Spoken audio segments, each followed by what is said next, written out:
The invitation to my cousin Victoria's wedding had specified black tie optional, but everyone knew it really meant show us what you're worth. I arrived in a simple navy dress I'd owned for 3 years, carrying a modest gift card to their registry. The venue was a restored plantation estate, the kind that cost 6 figures to rent for a weekend. "Natalie, you made it." Victoria air kissed me at the entrance, her eyes already scanning past me for more important guests. "We weren't sure you'd be able to afford the trip." "Wouldn't miss it," I said simply. The estate's grand ballroom glittered with crystal chandeliers and elaborate floral arrangements that probably cost more than most people's monthly rent. A string quartet played softly in the corner. Ice sculptures shaped like swans slowly melted near the champagne fountain. I found my name at the seating chart exactly where I expected it, table 17 in the far back corner near the kitchen doors. The budget table, as my cousin Emma had called it in the family group chat, thinking I wouldn't see. The table for family members who didn't quite measure up, who needed to be invited but didn't warrant premium placement. My table mates were already seated when I arrived. Great-uncle Harold, who smelled like mothballs and told the same 3 stories on repeat. Second cousin Jennifer, going through her 3rd divorce. Aunt Carol's new boyfriend whose name no one could remember.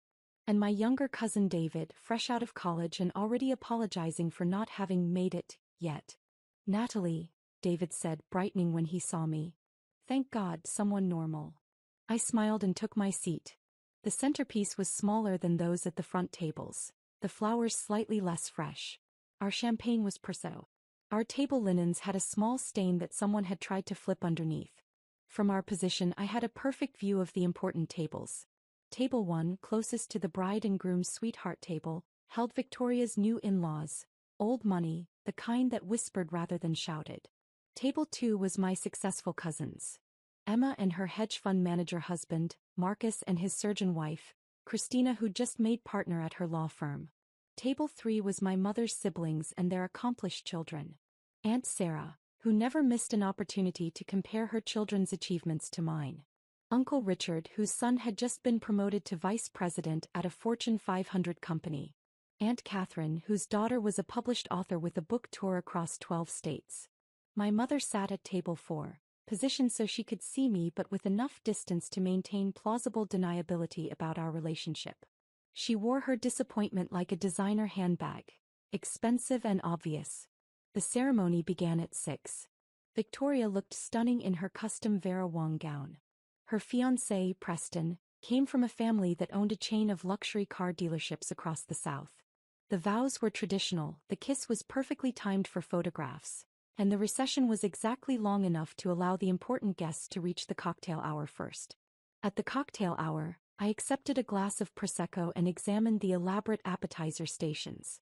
Oyster bar, sushi station, carving station with prime rib, artisanal cheese display that looked like edible architecture. "Natalie, sweetheart," Aunt Sarah descended on me, her smile sharp. "How wonderful that you could make it. We know how busy you must be with your little consulting work." "It's going well, thank you," I said. "Still working from home, I assume?" "Such a modern arrangement. Though I suppose it saves on professional wardrobe costs." Her eyes swept my 3-year-old dress with practiced assessment.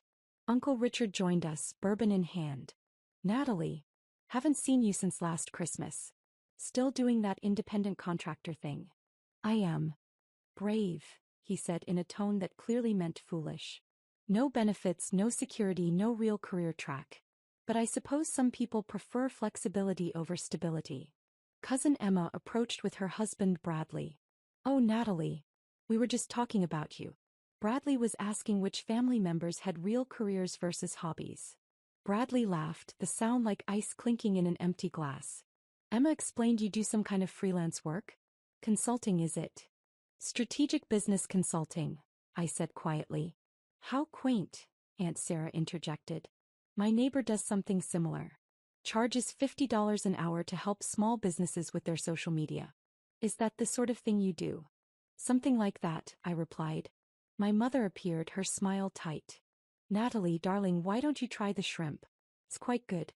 Though I suppose you're not used to this level of catering."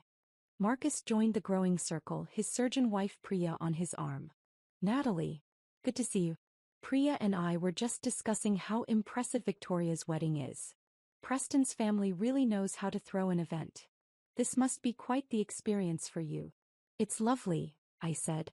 I imagine it's different from what you're accustomed to, Priya added, her voice dripping with false kindness. But exposure to this level of success must be inspiring.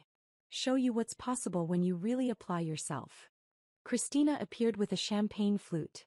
Real champagne, not Prosecco. Speaking of success, did everyone hear about my promotion? Senior partner finally.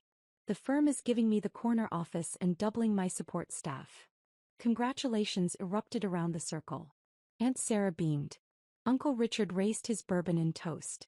My mother's face lit up with the kind of pride I'd never seen directed at me. That's real achievement, Uncle Richard declared. Partnership at 39. That's the kind of success we value in this family. Not everyone can reach those heights, Aunt Sarah said, glancing at me. Some people are satisfied with simpler paths. And that's fine too. The world needs all types. The dinner bell chimed, calling us to our assigned tables. I returned to table 17, where Great-Uncle Harold was already halfway through his first story. The salad course arrived. Baby greens with vinaigrette for us, while I could see the front tables receiving arugula with pear, candied walnuts and gorgonzola. From my seat I watched the important tables. Watched Aunt Sarah hold court, describing Christina's promotion in elaborate detail. Watched Emma show off photographs of her new summer home in the Hamptons. Watched Marcus discuss his latest research paper that was under review at a prestigious medical journal. My mother kept glancing back at me, her expression a mixture of pity and embarrassment. The main course arrived. Our table received chicken. Slightly dry, clearly from the first batch that had been sitting too long. The premium tables got filet mignon and lobster tail. The contrast wasn't subtle. They really put us in the overflow section, David muttered. Might as well have seated us in the parking lot. After dinner the toasts began. Victoria's father spoke about legacy and family tradition. Preston's father discussed the importance of building wealth across generations. The best man made jokes about Preston's six-figure salary and his collection of luxury watches. Then came the family tributes. Aunt Sarah stood, microphone in hand, and proceeded to list every achievement of every successful family member, lingering especially long on Christina's partnership and Emma's real estate investments. Our family, she concluded, has always valued excellence, ambition, and real measurable success. We're so proud of all our high achievers. Her eyes swept past table 17 like we were furniture. The dancing started. I stayed seated, watching couples fill the floor. Victoria danced with her father, then Preston, then began circulating through the important guests. She didn't make it to the back tables. Emma appeared at my table, slightly drunk, her smile predatory. Natalie, having fun back here in budget seating? She laughed loudly. I told Victoria we should have had a kids' table too, for the family members who haven't quite grown up career-wise. Emma, David said quietly, that's not. Oh, don't be sensitive, Emma waved him off. Natalie knows I'm teasing. We're all family here. Some of us just happen to work harder and aim higher. She gestured vaguely at my dress. But there's dignity in simplicity, right? Not everyone needs designer labels and career prestige. She walked away, laughing at her own wit. Aunt Catherine approached next, her daughter Lauren in tow. Natalie, dear, Lauren just signed a contract for her second book. A major publisher, six-figure advance, book tour across 3 countries. Congratulations, I said to Lauren. Thanks, Lauren said not unkindly. What are you working on these days? Various consulting projects, I said. How nice, Aunt Catherine interjected. Those little freelance gigs. Very flexible, I'm sure. Lauren's schedule is so demanding with her book launches and literary festival appearances, she barely has time for anything else. Real success requires real dedication. My mother joined them, martini in hand. Natalie, are you having a good time? I know this isn't quite your usual environment. It's fine, Mom. I just wish. She trailed off, her eyes emotional. I wish you'd given yourself more opportunities. Look at your cousins. Real careers, real achievements, real respect. When people ask me about my daughter, I have to explain that you're figuring things out at 36. I figured things out just fine, I said calmly. Have you? Aunt Sarah rejoined the conversation. Because from where we're standing, it looks like you've been treading water for years while everyone else moved forward. Uncle Richard appeared with a fresh bourbon. It's not too late, Natalie. You're still young enough to start a real career. I could ask around, see if anyone needs entry-level staff. You'd have to start at the bottom, obviously, but at least it would be legitimate work. I appreciate the offer, I said, but I'm content with my current path. Content, my mother repeated sadly. That's the problem. You're content with mediocrity while your cousins chase excellence. The speeches continued. More toasts, more tributes to success and achievement and the importance of marrying well and building empires and leaving legacies. Each word felt designed to emphasize the divide between the important tables and Table 17. Victoria's new mother-in-law gave a speech about the importance of surrounding yourself with excellence. You become like the 5 people you spend the most time with, she declared. Choose successful people and you'll become successful. Choose mediocrity and, well... She didn't finish the sentence. Didn't need to. At 9 o'clock, Victoria announced a special surprise. Preston and I wanted to do something different for our wedding entertainment, she said, her voice amplified through the sound system. We're going to stream the International Business Leadership Awards live. Preston's father is receiving a Lifetime Achievement Award, and we thought it would be wonderful to share this moment with all of you. Applause rippled through the room. Clearly, most of the important guests already knew about this. A massive projection screen descended from the ceiling. The lights dimmed. The awards ceremony livestream began, showing an elegant ballroom in New York City filled with people in formal attire. The ceremony opened with a montage of past winners. CEOs of major corporations. Founders of billion-dollar startups.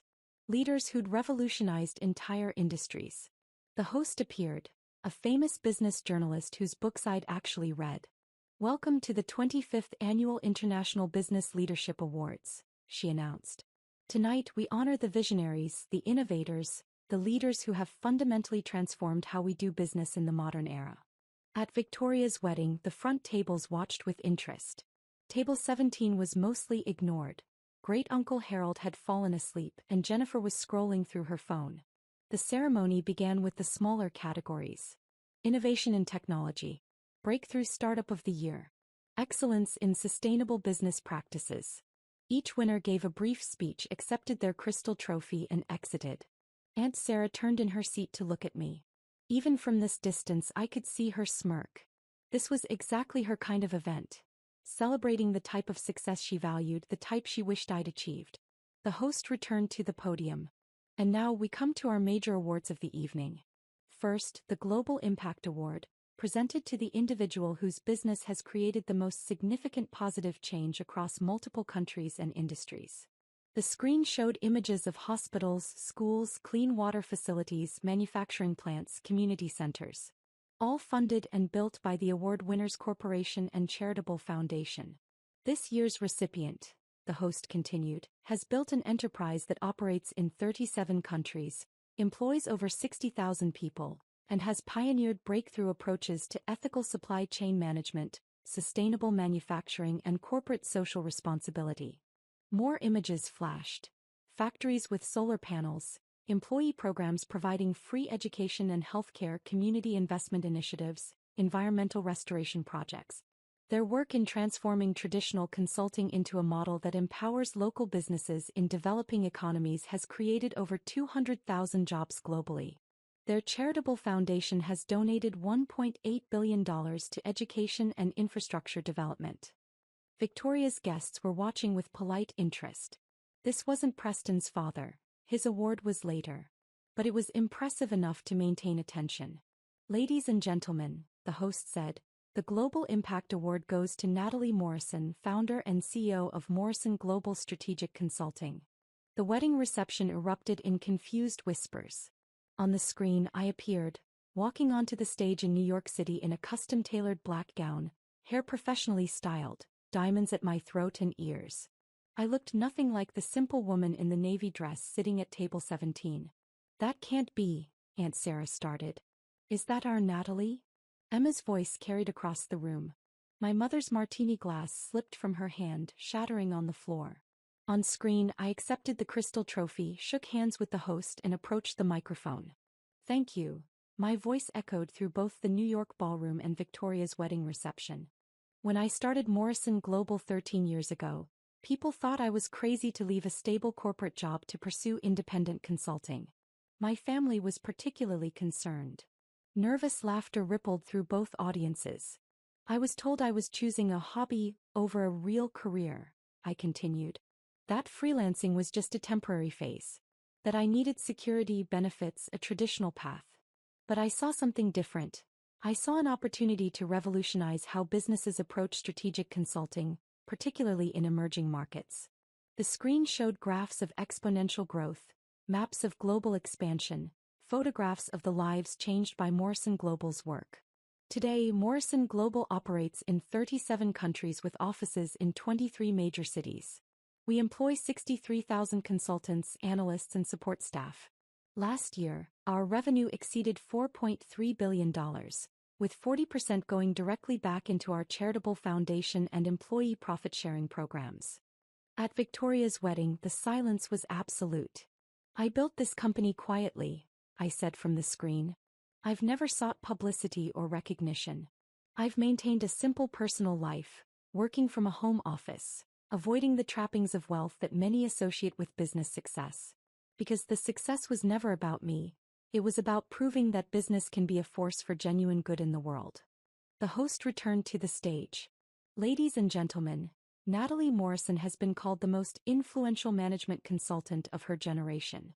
Her client list includes 17 Fortune 500 companies, 12 national governments, and the United Nations Development Program. Her personal net worth is estimated at $3.8 billion, making her one of the youngest self-made female billionaires globally. Emma made a choking sound. The live stream continued with my acceptance speech. I discussed Morrison Global's expansion plans, our commitment to ethical business practices, our goal of creating 1 million jobs globally by 2030. I thanked my team, my mentors, the clients who trusted us. I didn't mention my family. Didn't thank them. Didn't acknowledge their existence. The camera panned across the New York audience. I could see the CEOs I'd consulted for, government ministers I'd advised, fellow entrepreneurs I'd collaborated with. An audience of actual peers, actual colleagues, actual respect. Victoria's wedding reception remained frozen. On screen, I finished my speech to thunderous applause and exited the stage. The awards ceremony continued. Preston's father received his Lifetime Achievement Award for building a successful regional car dealership chain. Respectable, certainly. But after my segment, it felt almost quaint. Local success versus global impact.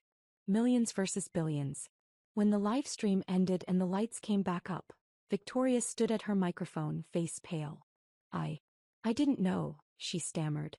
Natalie never said. Every head in the room turned to look at table 17. Great-Uncle Harold had woken up during the commotion. Did I miss something? He asked. The silence broke like a dam bursting. Aunt Sarah stood abruptly, her chair scraping loudly. This is impossible. Natalie, you're a freelance consultant. You work from home. You drive a 10-year-old Honda. I do, I confirmed calmly. I like that car. It's reliable. My mother was crying, actual tears streaming down her face. You let us think. All these years, we thought you were struggling. You assumed I was struggling, I corrected. I never said I was. Emma appeared at my table, her face a mottled red. You own a multi-billion-dollar company? You employ 60,000 people? And you sat here while I mocked you? You seem to be enjoying yourself, I said. Uncle Richard's bourbon sat forgotten as he pulled out his phone, frantically Googling. Morrison Global Strategic Consulting. Oh my God. Oh my God. Real. Natalie, you're on the Forbes billionaire list. Number 743. You're worth $3.8 billion. The estimate is slightly high, I said. It's closer to 3.6 after the latest charitable donations. Christina had gone pale. You work with Fortune 500 companies. Your client list. These are the biggest corporations in the world. They have interesting challenges, I said. I enjoy solving complex problems. Marcus was reading from his phone, his voice shaking. You advised the UN on their sustainable development programs. You consulted for the World Bank. Natalie, you've met with heads of state. 12 heads of state, I clarified. 13 if you count the Secretary General, though technically that's not a state. Aunt Catherine looked like she might faint. Lauren's book deal, her six-figure advance, is wonderful, I said sincerely. Writing is hard work. She should be proud. But you just won an award in front of thousands of business leaders, Aunt Catherine continued. You're wearing a gown that probably costs more than my 3-year-old navy dress? I suggested. Yes. I have appropriate attire for business functions. I just don't wear it to family events. Victoria had descended from the head table, Preston trailing behind her looking confused. Natalie, I seated you at table 17. I put you in the back, near the kitchen. I noticed, I said. But you're more successful than everyone here combined. You should have been at the head table. You should have been honored, featured, celebrated. Should I have been? I asked. What changed between 6 hours ago and now? We didn't know. Victoria protested. Exactly, I said. You didn't know. You assumed. You judged. You seated me according to what you perceived as my value, not according to my relationship to you. My mother was at my side now, gripping my arm. Why didn't you tell us? Why did you let us treat you like a failure? Did I let you treat me like a failure? I asked gently. Or did you choose to treat me that way regardless of my actual success? Priya spoke up, her surgeon's composure cracking. But your LinkedIn profile says independent consultant. So, no company name, no details. I value privacy, I said. Morrison Global's clients know who I am. That's sufficient. Emma was still reading from her phone, her voice rising with each sentence. You've written 3 books on strategic business transformation. You lecture at Harvard Business School. You're on the board of directors for 6 major corporations. Natalie, you're famous. In business circles, you're genuinely famous. In certain circles, I agreed. I prefer to keep my professional life separate from my personal life. Bradley, Emma's husband, had found a video of me delivering a keynote at a major conference. Thousands in attendance, standing ovation, genuine reverence from an audience of business leaders. You command speaking fees of $250,000 per event, he read. Your consulting rate is $5,000 per hour. Your last book was a New York Times bestseller in the business category. It did well, I acknowledged. Uncle Richard's hand was shaking as he showed me his phone. I offered you an entry-level position. I suggested you start at the bottom of someone's company. I told you it wasn't too late to build a real career. You did, I said. I'm a regional sales manager making $90,000 a year, he continued, his voice breaking. And I offered you career advice. You could buy my company 1,000 times over. I could, I agreed. But I wouldn't. It's not strategically aligned with Morrison Global's core competencies. Aunt Sarah sank into a chair at my table, uninvited. When you said you were a consultant, I thought you helped small businesses with their Facebook pages or something. I understand the confusion, I said. The word consultant covers a broad range of services. Lauren appeared, her face stricken. I bragged about my book tour. I talked about traveling to 3 countries like it was impressive. You operate in 37 countries. Your book tour is impressive, I said kindly. Different types of success aren't competitive. You're bringing stories to readers. That matters. But you brought jobs to hundreds of thousands of people, Lauren said. You built hospitals and schools. You changed lives on a massive scale. Different purposes, I said. Both valuable. Marcus was still scrolling. Your charitable foundation donated $720 million last year alone. That's more than most corporations earn in profit. We had a good year, I said. Victoria had started crying, her perfect makeup running. I mocked you about not being able to afford the trip. I seated you in the worst spot. I basically said you weren't important enough to matter at my wedding. You did say that, I confirmed. And the whole time you could have bought this entire estate. You could have paid for my wedding 100 times over without noticing.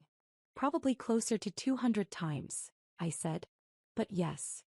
Preston spoke for the first time.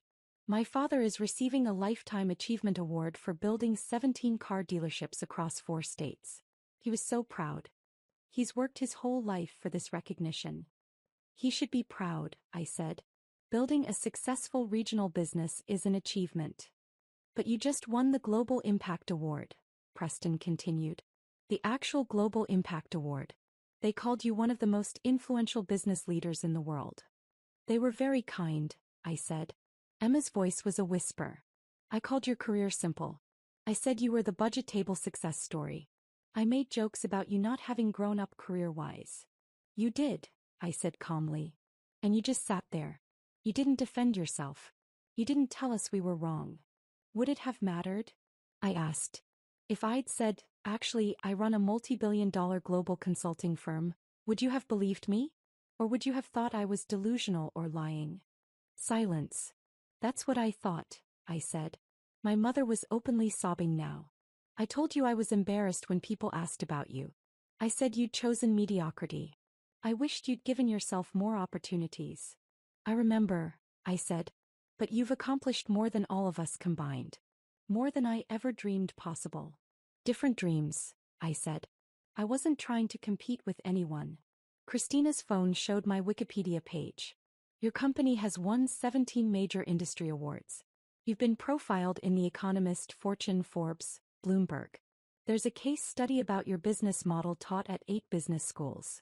9 now, I corrected. Stanford just added 1. Aunt Catherine was reading from an article. This profile says you're known for your humility and privacy. That you refuse most interview requests. That you live modestly despite your wealth because you believe business success should be measured by impact, not personal luxury. That's accurate, I said. So you deliberately hid this from us, Emma said, her voice hardening. You let us humiliate ourselves. Did I asked. Or did you humiliate yourselves by making assumptions, passing judgment, and treating someone poorly based on perceived status rather than human decency? Uncle Richard stood up, trying to recover some dignity. Natalie, I think we all said some things tonight that we regret. In our defense, you were very secretive about your success. Was I secretive? I asked. Or was I simply living my life while you all created narratives about my failure without ever asking a single genuine question about my work? That's not fair, Aunt Sarah protested.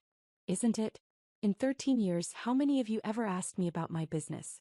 Not in a mocking way, not in a pitying way, but with genuine interest. No one answered. When I mentioned consulting projects, who asked what kind of projects? When I talked about traveling for work, who asked where I was going or why? When I worked from home, who considered that maybe I was running something significant rather than just freelancing? More silence. You all created a story about my life based on your assumptions and never questioned whether it was true. You seated me at the budget table literally and figuratively, without ever considering that maybe I didn't fit your narrative. Victoria's voice was small. What do we do now? I stood, smoothing my simple navy dress. You do whatever you want. You can feel embarrassed, ashamed, angry. You can reach out, apologize, try to rebuild relationships. You can pretend tonight didn't happen. That's your choice. And what will you do? My mother asked desperately. The same thing I've been doing, I said. Tomorrow, I'm flying to Geneva for meetings with the International Trade Organization. Next week, I'm in Singapore opening our new Southeast Asian headquarters. I have a company to run, clients to serve, employees counting on me. Will we see you again? Aunt Sarah asked, her voice cracking. I don't know, I said honestly. I need to think about whether I want to continue subjecting myself to judgment and mockery from people who should have valued me regardless of my bank account. I picked up my small purse. Congratulations on your wedding, Victoria. I hope you and Preston have a wonderful life together. Natalie, wait, multiple voices called out.